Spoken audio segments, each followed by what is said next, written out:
The United States' biggest trade partners are threatening to retaliate against President-elect Trump's tariff plan. Mexico's president says the country will impose tariffs on U.S. goods, and Chinese state media warns that neither country would win a tariff war.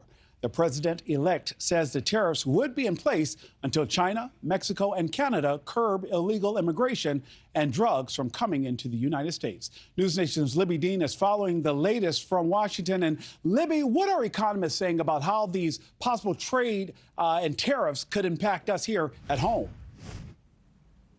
Nick, these tariffs that the president-elect is proposing here are with three of America's major trade partners. And that's why some economists are sounding the alarm on Trump's recent proposal. Now, Trump took to social media posting that on day one, he would sign an executive order putting a 25% tariff on all goods coming from our northern and southern borders. And Chinese goods could face a 10% tariff. That another warning coming from the president-elect.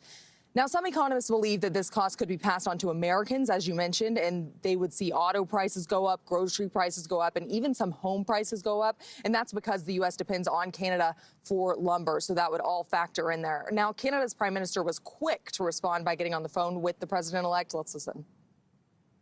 I clearly spoke with the President of the United States an hour and a half after he put out his suggestion on tariffs. The reality is we're going to continue to work constructively with the incoming administration to protect Canadian jobs, to protect Canadian growth.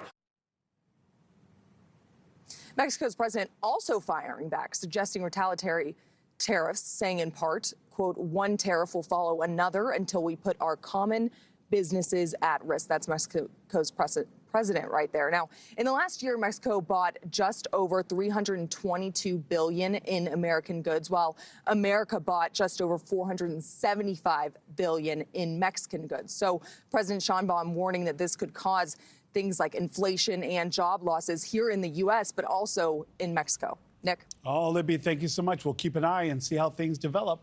Thanks for watching, everybody. Go to joinnn.com to find NewsNation on your television provider. Also, don't forget to click that red subscribe button below to get more of NewsNation's fact-driven, unbiased coverage.